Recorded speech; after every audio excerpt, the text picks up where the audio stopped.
Salut tout le monde, aujourd'hui on va parler des vaccins et surtout de la controverse des vaccins, mais à la mode canard, c'est-à-dire avec un pas de côté, histoire de prendre du recul, avec des articles du Monde diplomatique et en remettant en cause le clivage habituel qui est celui d'être soit pour la vaccination, soit d'être contre la vaccination. Un clivage qui, comme quasiment tous les autres qui sont posés de manière comme ça spontanée sur le débat public, sont assez stériles en réalité, et c'est ce qu'on va essayer de voir dans ces 30 minutes de vidéo. Et évidemment, on va poser ça de manière un peu critique, mais il faut quand même se rappeler que la vaccination, c'est ce qui a permis de détruire certaines maladies sur notre continent qui étaient encore hier mortelles. Et pour rappel, il y a 80 à 90% de couverture vaccinale dans notre pays et il n'y a pas de scandale massif. Donc ça veut dire que la technique, elle est quand même relativement aboutie. Mais c'est pas parce que c'est cool qu'on ne peut pas critiquer la vaccination, parce que tu as énormément de bons arguments qui s'opposent non pas forcément à la vaccination, mais à la manière dont on produit les vaccins et dont on les distribue. Et du coup, le sujet de cette vidéo, ça va être justement ces bons arguments-là qu'on va essayer d'aligner et on va essayer de faire une analyse à partir de ça pour en déduire des solutions à l'avenir. Ah oui, et précision, évidemment, je m'y connais pas du tout, mais alors pas du tout en médecine, donc forcément dans cette vidéo, il va y avoir des choses qui sont fausses, des choses qui sont vraies mais qui sont pas assez répétées, des choses qui sont pas assez nuancées, d'autres qui sont largement exagérées. Donc si tu arrives à voir des bêtises que je dis, n'hésite surtout pas à mettre ça par commentaire, comme ça les gens qui regardent cette vidéo vont pouvoir après avoir d'autres analyses, juste en descendant un petit peu la page. En tout cas, des gros bisous à Sio, à Jeff et à Yaya qui ont participé à l'écriture de cet épisode en faisant de la relecture, en apportant des références, des sources, des machins, ce qui fait que cette vidéo est assez consistante et il y a pas mal de choses à apprendre. Bref, vous êtes prêts ? Et c'est parti. On commence donc avec le début. Le 9 novembre, l'américain Pfizer et l'allemand BioNTech ont annoncé la création d'un vaccin fiable à 90% contre le Covid-19. Le duo prévoit la fabrication de 1,3 milliard de doses d'ici 2021. Et si l'annonce de Pfizer est importante, c'est qu'elle arrive dans un contexte économique où il y a une très grande demande pour avoir ces vaccins-là et en même temps, c'est un marché qui est très concurrentiel. Pour vous dire, autre que Pfizer, tu as à peu près une quarantaine de labos, si ce n'est plus, qui sont en train de concevoir un vaccin et qui essayent d'être le premier à arriver sur le marché. Parce que tout le monde sait très bien que le premier qui va réussir à mettre sur la table un vaccin qui va être efficace et qui va pouvoir produire en très grande quantité, il va rafler des contrats immenses et gagner des milliards et des milliards de dollars. Évidemment, à l'annonce du vaccin, les actions de Pfizer ont grimpé de 15% et le patron de la boîte en a profité pour vendre 5,56 millions de dollars d'actions. Le vaccin n'est même pas encore vendu, qui commence déjà à se faire de l'argent dessus.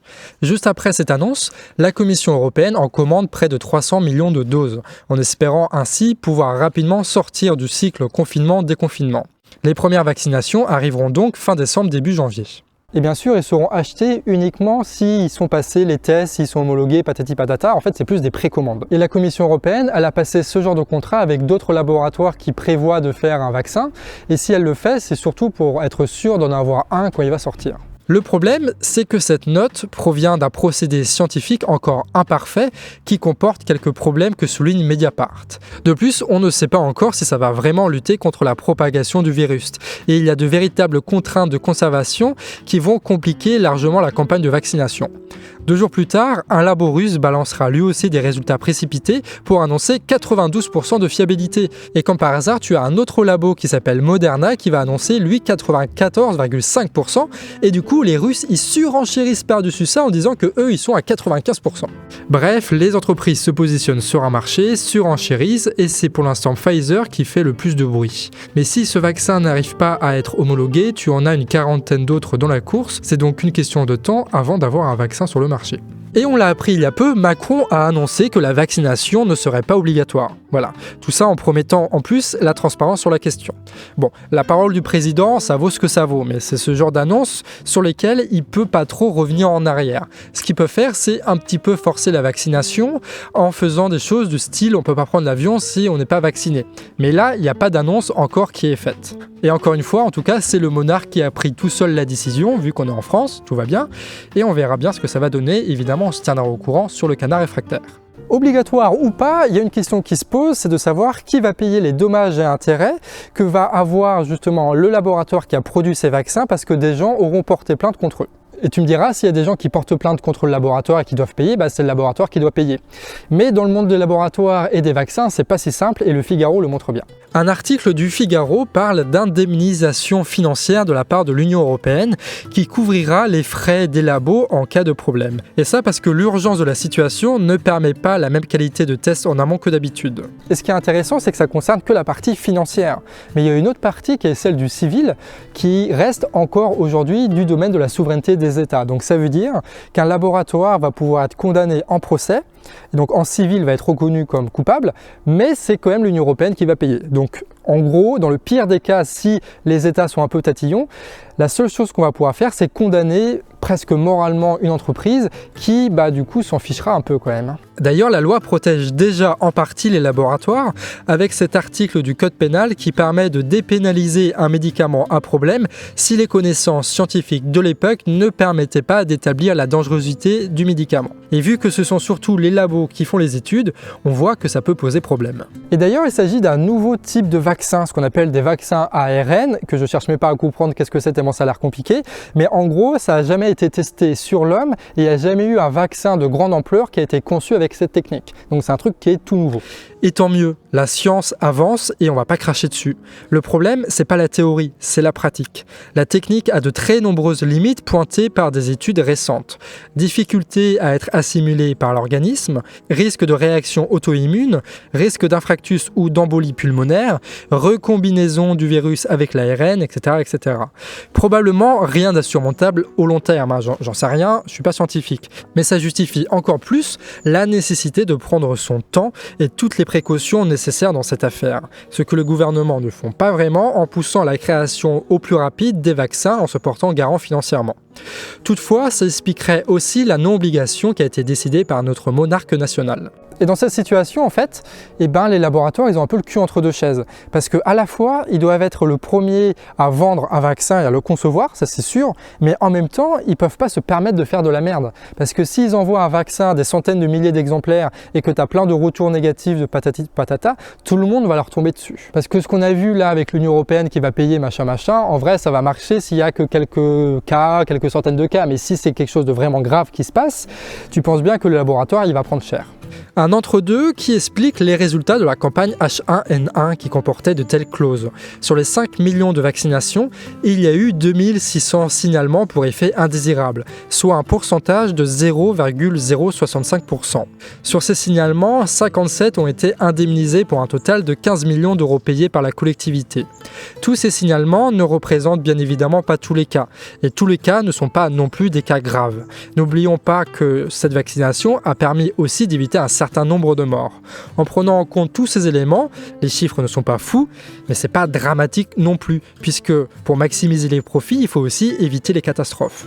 Mais tu me diras, au vu de la situation, cet entre-deux, il n'est pas du tout sécurisant. En fait, on est dans une situation de précipitation qui a été créée de manière artificielle totalement parce que les laboratoires sont dans un jeu de concurrence et qui sont dans une logique de « il faut toujours faire plus de fric ». Parce que s'il n'y avait pas cette recherche du profit, en fait, on pourra faire en sorte que la recherche soit mutualisée, que les chercheurs travaillent ensemble, et du coup, on pourrait prendre le temps de faire des tests pour un vaccin qui marche vraiment, qui soit pas cher et qui soit efficace. Et ça, sans qu'à aucun moment les chercheurs soient poussés par la pression du marché.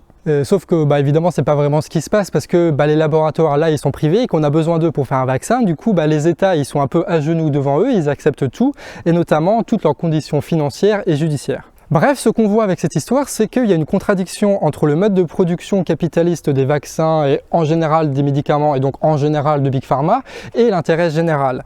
Et ce qu'on va voir aussi, c'est que au-delà du concept de la théorie, c'est qu'en pratique, ça se matérialise très concrètement avec des gros scandales et c'est là aussi un article du Monde diplomatique qui nous apprend pas mal de choses là-dessus. La Dépakine, par exemple, vendue par nos amis de Sanofi, produisait des malformations embryonnaires, des retards mentaux et des troubles autistiques.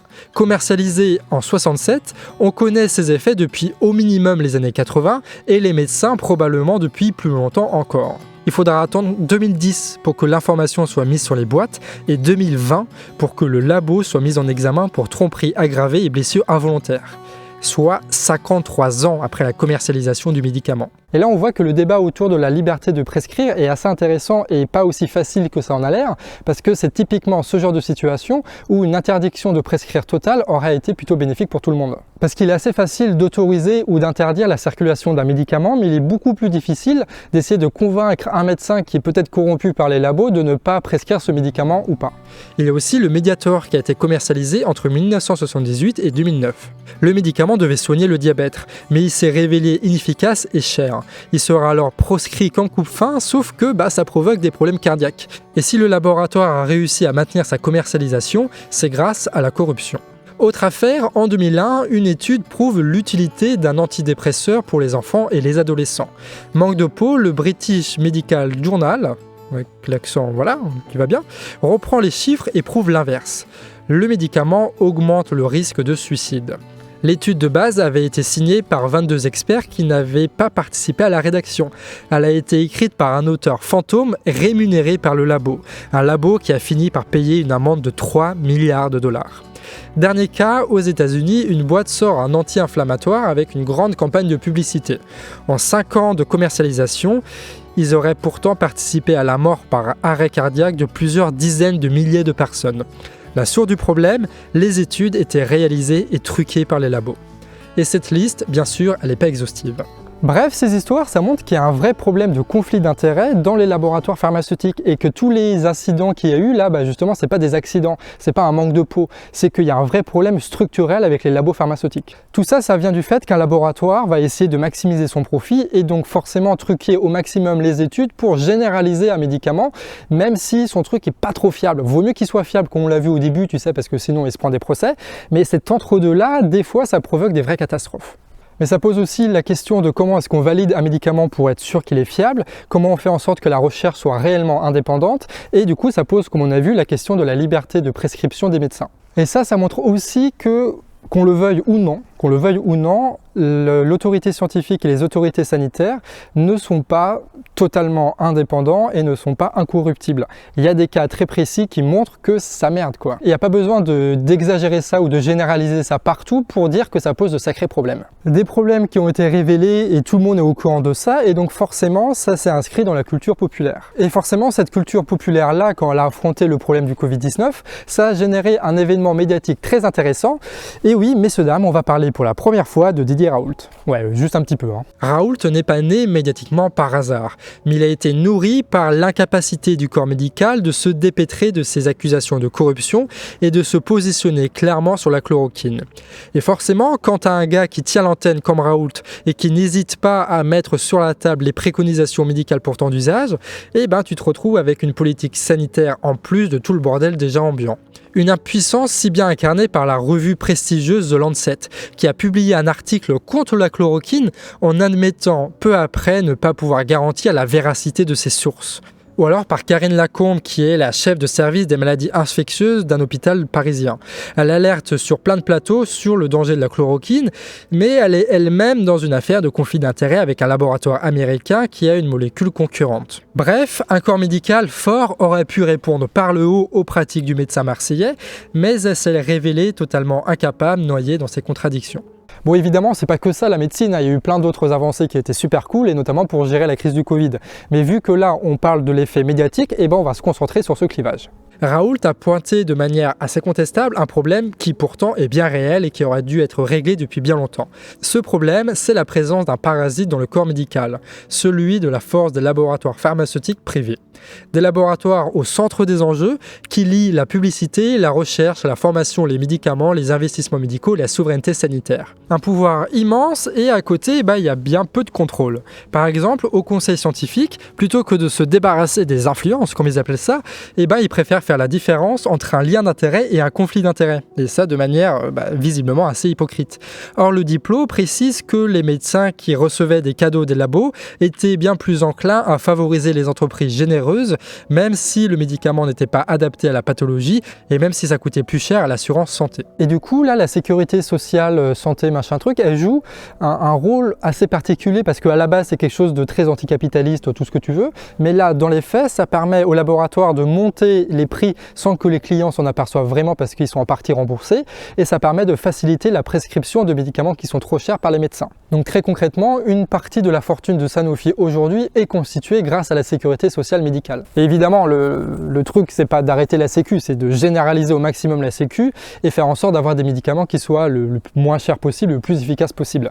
Voilà, mais c'est juste que vu que c'est partiellement mis en application le système de sécurité sociale, et ben on a des dérives qui profitent aux gros labos et ça c'est pas ouf. Il joue sur le fait que les études qui ont échoué peuvent ne pas être publiées et ainsi il fausse totalement le jeu parce qu'il suffit d'une bonne étude pour qu'elle devienne la seule publication et ainsi convaincre les médecins de l'utiliser.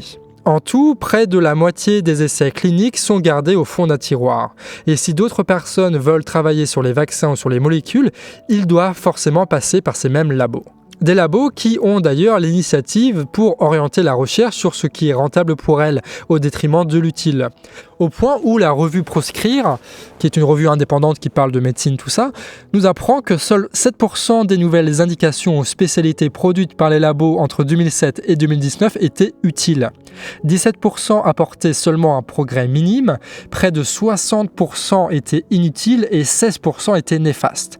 Cela est dû notamment au fait que les labos dépensent davantage dans la commercialisation de leurs produits plutôt que dans la recherche et développement.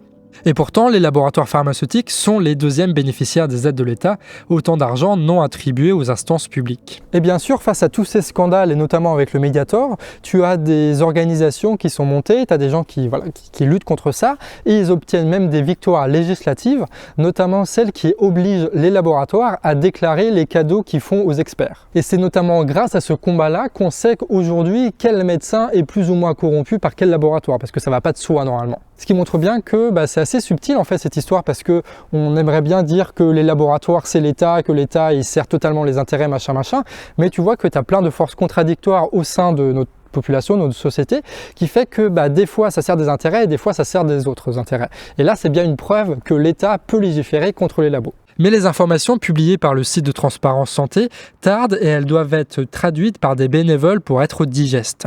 Elles ne s'attaquent pas non plus au financement des laboratoires par l'industrie. De plus, 3 millions de contrats sont enregistrés sans avoir indiqué le montant réel de leur corruption, ce qui est embêtant, et il y a trop peu de sanctions de toute façon pour véritablement inciter les laboratoires à la transparence. Bon, du coup, si on résume la situation, on a des labos privés qui se font énormément d'argent en vendant des médicaments et qui dépendent du coup pour gagner de l'argent de la maladie qu'ils sont censés combattre. Donc en gros, des labos qui sont censés nous soigner mais qui ont plutôt intérêt à vendre du traitement au long terme plutôt que réellement nous guérir. Des laboratoires qui détiennent la quasi-intégralité de l'initiative au niveau de la recherche. Des laboratoires qui sont en concurrence, des laboratoires qui veulent faire des profits, des laboratoires qui dépensent tout leur argent dans la publicité et des laboratoires qui profitent tout de même de crédits d'impôt de la part des États. Des États qui refusent de lutter réellement contre la corruption et qui refusent de réguler le marché. Voilà. Dit comme ça donne pas forcément très envie. Et en plus, cette situation, elle n'a pas du tout attendu la polémique sur Raoult ou machin pour se faire. C'est quelque chose qui est en soi, qui est systémique et qui est là et qui aurait dû être résolu depuis très longtemps. C'est juste que t'as aucun gouvernement qui a eu le culot ou qui a eu l'intérêt de s'occuper de ce problème. Et du coup, qu'on vienne pas nous dire que le manque de confiance qui est lié au vaccin là, c'est un manque de pédagogie ou c'est un problème de morale. C'est un vrai problème politique qu'il faut considérer comme tel. Mais il faut pas oublier aussi que le débat sur la vaccination en France, il a déjà eu lieu il y a pas très longtemps et ce débat-là, il a pas mal de choses à nous apprendre maintenant qu'on a du recul sur cette affaire. C'est arrivé lorsque la Macronie a décidé de passer de 3 à 11 vaccins obligatoires pour les enfants nés après le 1er janvier 2018. Et au passage, les enfants non vaccinés n'auront plus accès aux établissements d'accueil collectif et les parents qui refusent de faire vacciner leurs enfants encourent jusqu'à 2 ans de prison. Mais là, pas de méprise, la contrainte vise à rendre la confiance d'après Buzyn. Rendre la confiance. Il faut vraiment être macroniste pour penser que la contrainte c'est la confiance quand même. La Macronie pose d'emblée l'évidence du vaccin, sauf qu'ils oublient l'origine même de la mesure. Le Conseil d'État avait demandé au gouvernement de remettre sur le marché un vaccin DTP qui traite donc de 3 maladies en même temps et qui avait été retiré du marché à cause d'une augmentation des réactions allergiques. Ce qui montre bien d'ailleurs que sur cette question, il y a bien des contre-pouvoirs qui existent en France et qu'ils arrivent à gagner quelques petites victoires. Le vaccin a été retiré du marché, mais la vaccination, elle, restait obligatoire. On était donc obligé d'utiliser un autre vaccin qui incluait 3 autres souches non obligatoires. Et du coup, la réaction de ce gouvernement, qui est tout à fait logique, c'était de rendre obligatoire tous ces vaccins. Voilà, plutôt que de forcer Sanofi à produire un vaccin DTP qui soit adapté à la situation. À l'époque, il y a eu un débat et une proposition de sortie vers le haut, celle de contraindre les labos de ressortir ce fameux vaccin sans aluminium et sans adjuvant. Mais la porte a été claquée par l'autorité qui n'avait pas l'intention de contraindre Sanofi. À l'époque, la ministre se justifiait par les conclusions du comité d'orientation de la concertation citoyenne sur la vaccination. Ils ont quand même osé appeler un truc le comité d'orientation de la concertation citoyenne, attention, sur la vaccination. Ouais. Et du coup, quand on regarde ce que ça a donné... Sauf que l'ancienne secrétaire générale de la Conférence nationale de la santé a démissionné à ce moment-là pour dénoncer la mascarade démocratique. Il faut dire que le président avait oublié de préciser 100 000 € perçus lors d'un prix remis par Sanofi. Étrangement, ce président ne rendait pas compte des préconisations du jury.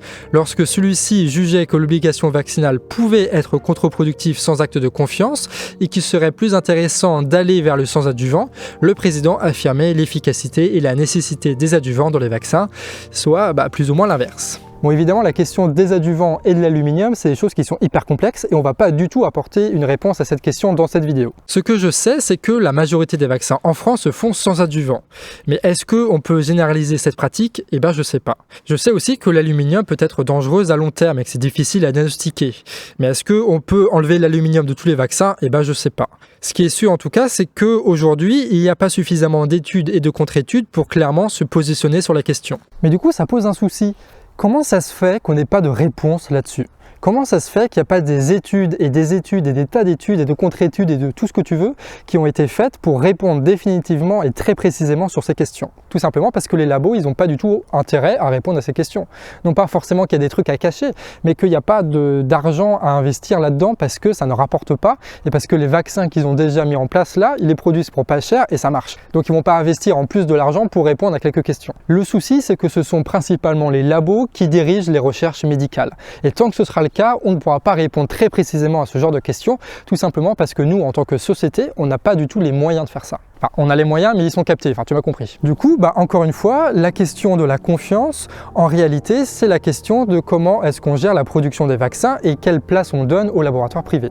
Et avec cet exemple aussi, on voit que le spectre en réalité de la couverture vaccinale, il est très très large et il y a plein de choses qu'on peut imaginer. Par exemple, la question de l'obligation vaccinale ne se pose pas du tout de la même façon si on a d'un côté de l'industrie qui est privée et de l'autre côté une industrie pharmacologique qui est publique, donc transparente et qui rend des comptes. Ce qui montre bien par ailleurs que le clivage pour vaccin ou anti-vaccin qui ne résout pas du tout ces problèmes-là qui sont liés à la production ne sont pas du tout pertinents pour penser ce problème-là. Bref, il y a beaucoup de choses à débattre, à savoir, à bricoler tout ça parce que c'est vraiment une question qui est super intéressante. Sauf qu'on a un gouvernement qui, au lieu de mettre le débat sur la table et laisser les citoyens décider, ils forcent totalement le truc, ils font de la langue de bois, ils font des fausses commissions et au final, ils font des lois qui ressemblent quand même à des lois autoritaires puisqu'ils passent l'obligation sans amener le débat ni le consentement. Et ça a pas mal de conséquences dans la sphère publique et notamment dans les débats parce qu'on est passé de la question à savoir s'il fallait des vaccins totalement sans adjuvant et sans aluminium, quelque chose qui se pose et qui est rationnel, à être pro ou anti-vaccin, c'est-à-dire faire totalement confiance aux vaccins ou alors à se méfier totalement des médecins en général.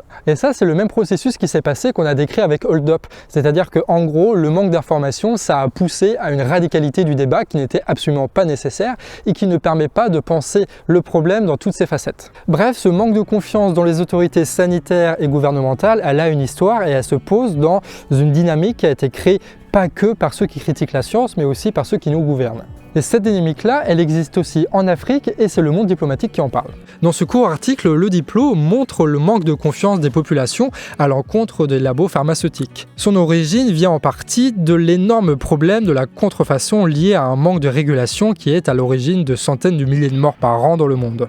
Et l'autre partie vient aussi des nombreuses expériences pharmaceutiques sur le continent qui se traduisent du coup par les théories sur Bill Gates et compagnie suite à de nombreuses expériences pas forcément très réglo. Dans ces expériences, on retrouve là-dedans nos amis de Pfizer qui ont testé leurs nouveaux médicaments et des antibiotiques sur des enfants en Afrique. Bon, au final, tu as eu 11 enfants qui ont eu des graves troubles médicaux. Le médicament sera tout de même mis sur le marché puis retiré un an plus tard à cause des mêmes effets secondaires qui ont foutu de graves troubles aux 11 enfants. Enfin bref, c'est du n'importe quoi et le labo serait contraint de payer de faibles indemnités.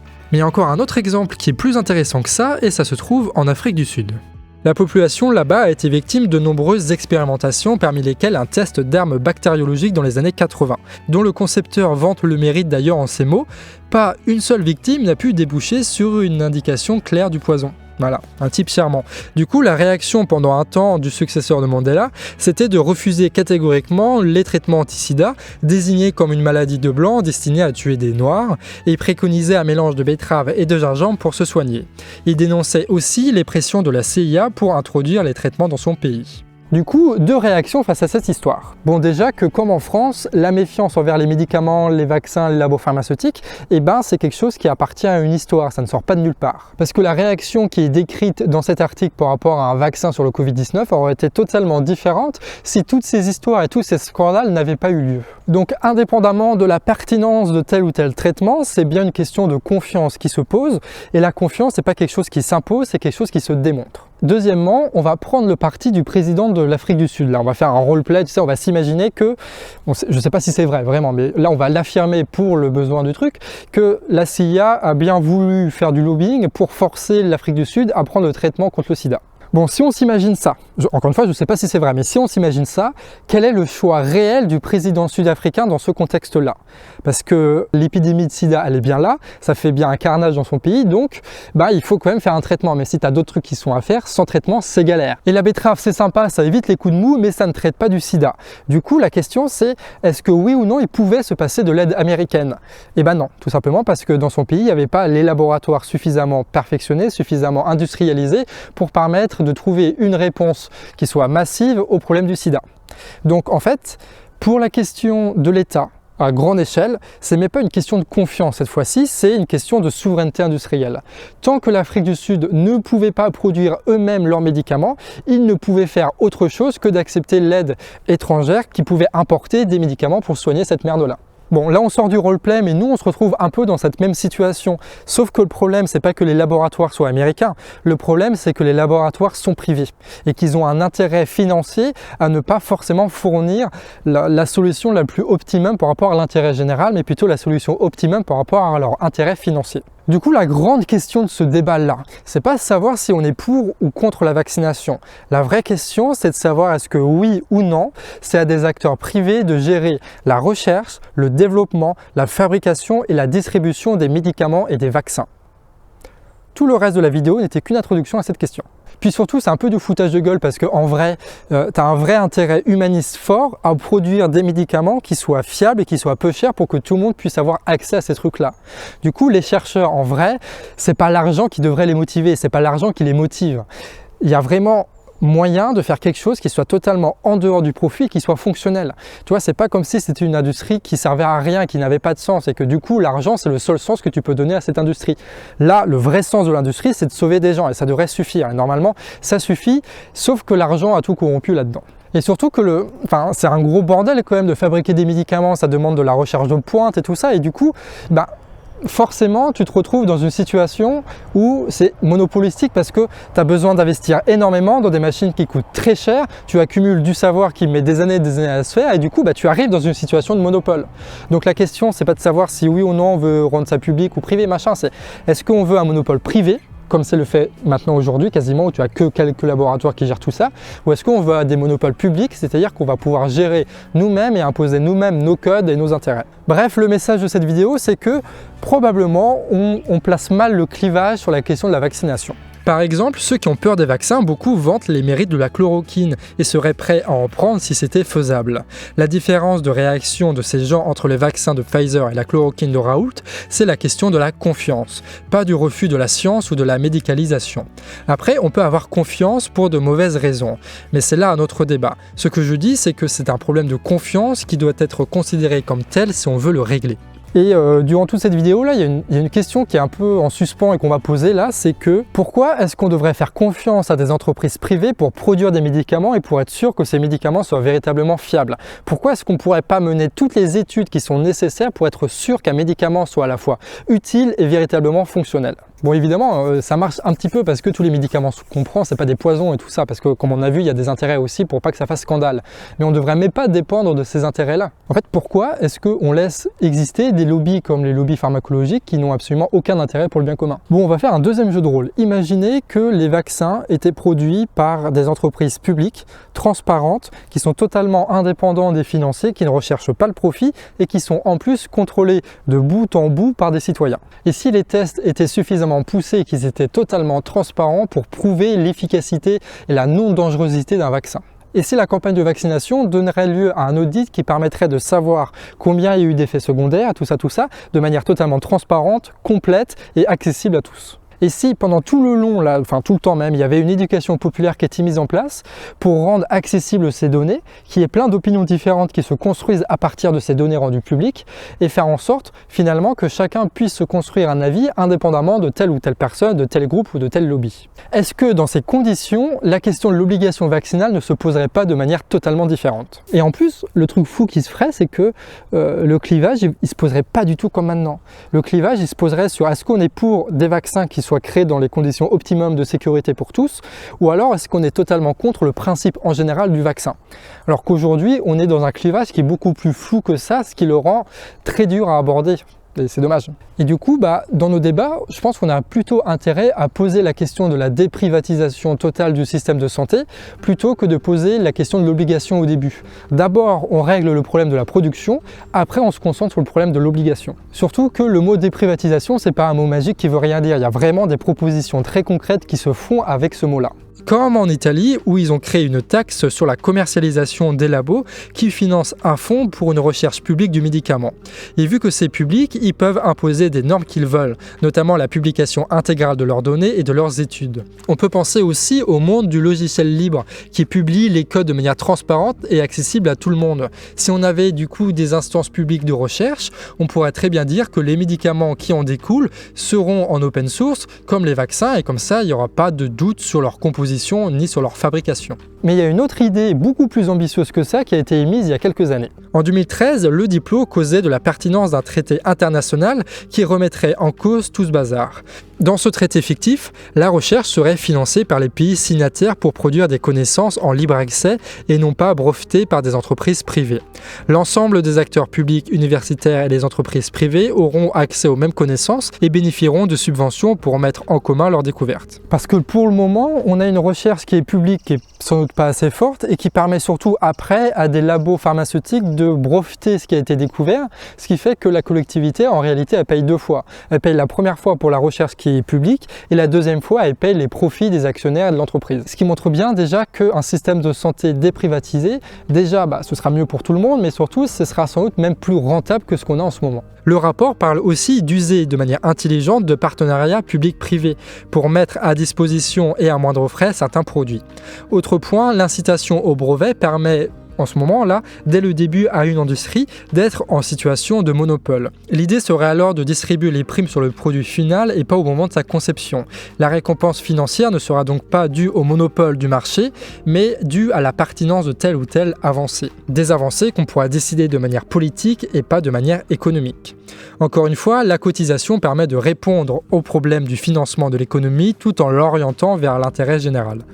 Ça, c'est plutôt chouette. Alors bien sûr, tous les pays ne vont pas tout d'un coup, parce que c'est proposé par la France, de vouloir rejoindre un tel traité pour foutre un gros coup de pied dans la fourmilière et pour emmerder Big Pharma. Mais t'imagines s'il y avait 10, 15, 20 pays déjà industrialisés qui signaient cet accord, ça suffirait pour produire des médicaments en libre accession à tout le monde, et ça casserait totalement le marché de Big Pharma. Et du coup, ça, ce serait franchement donner des gages de confiance, ça, ce serait gouverner.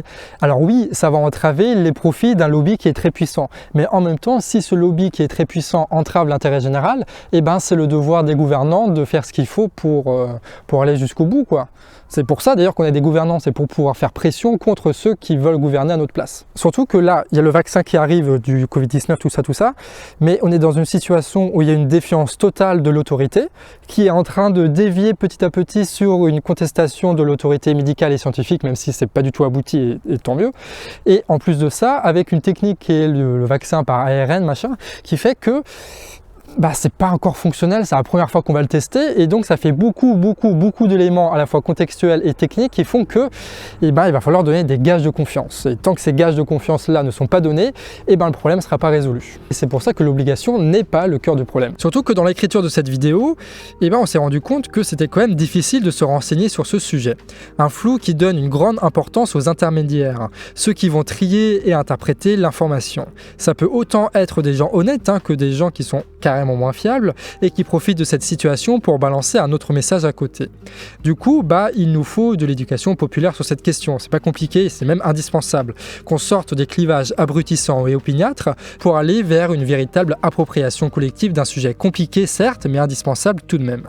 Mais tant qu'on n'aura pas un système qui est déprivatisé et sur lequel on peut imposer une transparence, ça va être compliqué. D'où la question de la politique qui est extrêmement importante. Le souci, c'est que tout le monde, nous compris au Canard, on rebondit sur le trampoline de l'actualité. Le problème, c'est que le souci là de la vaccination, il se pose uniquement en prenant du recul, parce que c'est comme ça qu'on arrive à trouver des solutions, comme on a dit. Sauf que quand tu rebondis sur le truc de l'actualité, tu prends pas de recul et tu vas direct et du coup tu rentres dans la polémique qui est facile, qui est accessible, qui est celle de est-ce que oui ou non il faut obliger la vaccination. Et ça va reprendre direct dès que le vaccin sera remis sur le marché. Et du coup c'est à ce moment-là qu'il faut proposer des trucs. Et du coup là dans la vidéo on en a vu 3. Une à long terme avec le traité international, une seconde à moyen terme avec la déprivatisation totale du système de santé, y compris des laboratoires pharmaceutiques.